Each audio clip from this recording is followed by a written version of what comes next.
100 रोटी वाला ससुराल। सुनो जी, मुझे तो शीतल की बड़ी फिक्र रहती है।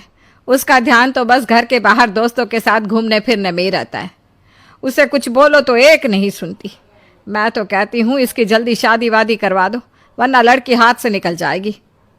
तुमसे ज़्यादा चिंता है मुझे शीतल की शादी की।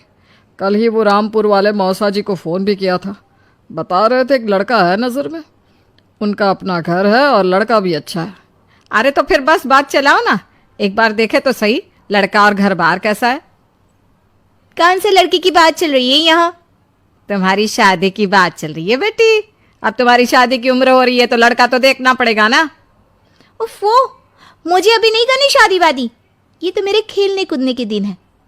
बहुत खेल कूद ली तुम। अब घर के काम धाम सीखने की कोशिश करो, समझी? ससुराल जाकर हमारी नाक मत कटवा देना। सब्जी काटनी तो आती नहीं इसको, तो नाक ही कटवाएगी। अरे मैं इसे शादी तक अच्छे से सब सिखा दूंगी। आप तो बस उस लड़के से इसकी शादी के बाद चलवाओ। कुछ दिनों बाद कुणाल और उसकी माँ शीतल को देखने घर आते हैं। कुणाल दिखने में बड़ा ही स्मार्ट होता है। शीतल तो उसे देखती ही रह जाती है। देखो जी, हमारी कोई डिमांड तो है नहीं, बस हम चाहते हैं कि लड़की घरेलू हो, घर के सारे कामकाज संभाल ले। अब आपके परिवार में तो बस 3 ही लोग हैं, पर हमारा तो खूब भरा पूरा परिवार है। बाकी हमें लड़की के घूमने फिरने दोस्तों से मिलने से कोई दिक्कत नहीं है। घर का काम करने के बाद जो चाहे सो करे। अरे वाह, ये तो इतने बढ़िया लोग हैं। लड़का भी इतना स्मार्ट है और ऊपर से इन्हें मेरे घूमने फिरने से भी कोई दिक्कत नहीं है।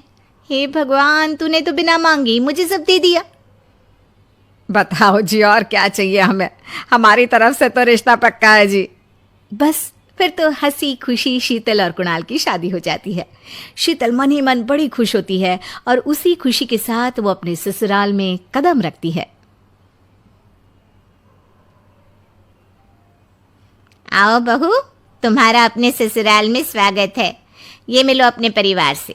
ये तुम्हारे ससुर जी, तुम्हारी ननद सुनीता और गीता, सुनीता के पति राजेश और उनके 2 बच्चे राजू और चिंटू।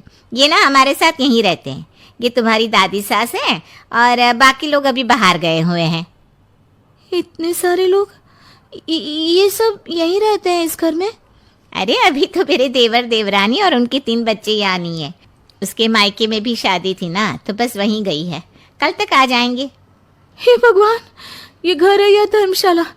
ये सब एक साथ इस घर में कैसे रहते हैं? मुझे तो पता ही नहीं था इनका इतना बड़ा परिवार है।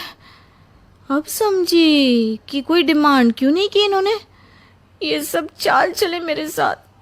अरे बहू, खड़े खड़े क्या सोच रही हो? चलो अपने कमरे में जाकर आराम करो। जी माँ जी। अगले दिन शीतल का ससुराल में पहला दिन होता है। शीतल रसोई में जाकर सबके लिए खीर बनाने लगती है। तभी उसके ननद सुनीता आती है। अरे वाह भाभी, आज क्या बना रही हो? बस दीदी, आज वो पहली रसोई है ना, तो खीर बना रही थी। अरे भाभी, ये खीर वीर रहने दो। घर में 4 लोगों को शुगर है और कुछ लोग मीठा ही नहीं खाते। आप ना सीधा खाना ही बना दो। क्या फ़र्क पड़ता है मीठा बने या नमकीन? बस बहू के हाथ की पहली रसोई होनी चाहिए ना। जी दीदी, तो फिर मैं खाना ही बना देती हूँ। आप बता दो खाने में क्या बनेगा? बस सिंपल सी कोई सब्जी बना दो, जैसे आलू गोभी या आलू मटर, और उसके साथ रोटियां सेक दो। हमारे परिवार में अब तुम्हें मिलाकर पूरे 20 लोग हो गए हैं। 15 बड़े और 5 बच्चे। बड़ों की 6-6 और बच्चों की 2-2 के हिसाब से रोटी बना देना।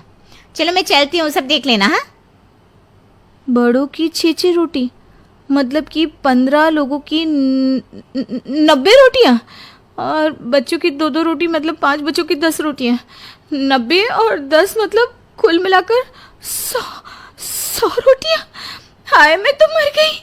100 रोटी अकेले कैसे बनाऊंगी? माँ, ये तुमने मेरी शादी कहाँ कर दी? शादी से पहले तो मैंने कभी 4 रोटी से ज़्यादा नहीं बनाई। शीतल एक बड़ी सी परात में 100 लोगों के हिसाब से आटा निकालती है और उसे गूंथना शुरू करती है। आटा गूंथते गूंथते शीतल के पसीने छूट जाते हैं। उसके बाद बारी आती है रोटी बनाने की।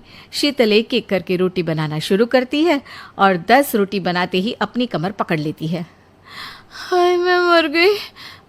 मेरी कमर टूट गई खड़े खड़े, और ऊपर से इतनी गर्मी। मैं 100 रोटियां कैसे बनाऊंगी? अरे भाभी, सब बाहर रोटियों का इंतजार कर रहे हैं। जरा जल्दी जल्दी रोटी सेक दो। सब